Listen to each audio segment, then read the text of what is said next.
வணக்கம். இன்றைக்கி பூண்டு சின்ன வெங்காயம் வத்த குழம்பு பண்ண போகிறேன். பார்க்கலாம் வாங்க, வீடியோக்குள்ளே போவோம். அதுக்கு தேவையான பொருட்கள்: கடுகு, வெந்தயம், துவரம்பருப்பு தாளிக்கிறதுக்கு, சின்ன வெங்காயம், பூண்டு,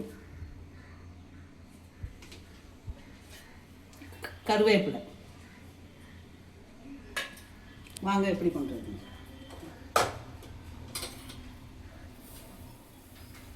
கடுகு 1 ஸ்பூன்,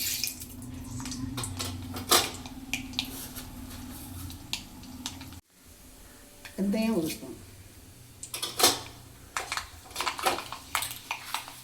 துவரம்பருப்பு 1 ஸ்பூன்,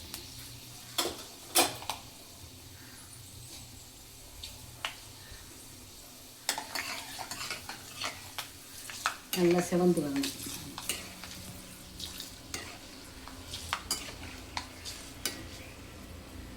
செவந்து வந்ததும் பூண்டு போடலாம்.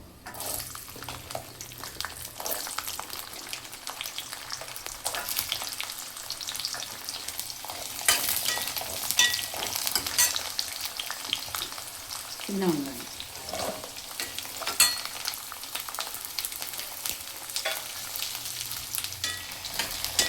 இதில் தாளிக்கிறதுக்கு கடுகு வெந்தயம் துவரம்பருப்பு, வெங்காயம், பூண்டு போட்டிருக்கோம். ஒரு இப்போ தக்காளி பெரியதாக கட் பண்ணி வச்சுருக்கேன். நல்லா வதக்கிக்கணும். கருவேப்பிலை,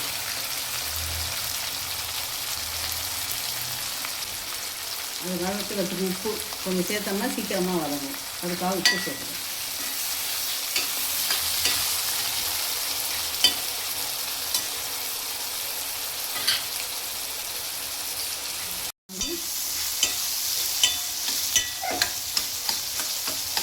தக்காளி எல்லாம் கொஞ்சம் வதங்கணும்.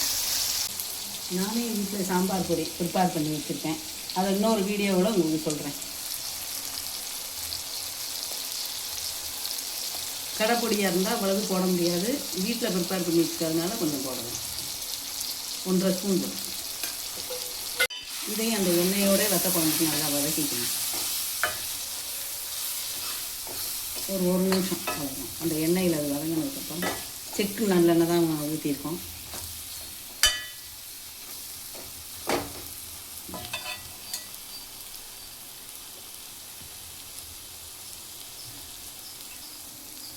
புளி கரைச்சி வச்சுருக்கோம். புளி தண்ணி.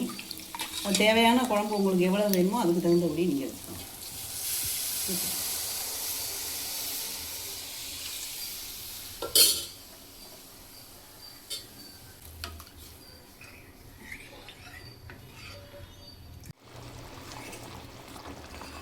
குழம்பு இந்த அளவு கொதிச்சதுக்கப்புறம் கொதிச்சாச்சு குழம்பு.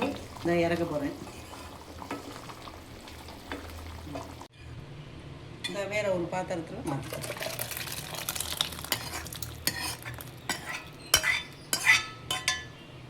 இறக்கணும்னு அப்புறம் இது மேலே முதல்ல கருவேப்பிலை போட்டு தாளிச்சிருக்கோம். இப்போ கொஞ்சம் 1-2 கிள்ளி கொஞ்சம் இறக்கணும்.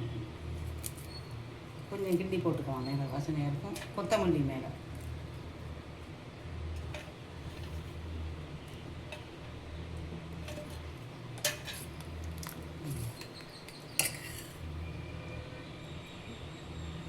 வத்த குழம்பு பிடிச்சிருந்தா ஷேர் பண்ணுங்கள். அடுத்த வீடியோவில் பார்ப்போம். நன்றி.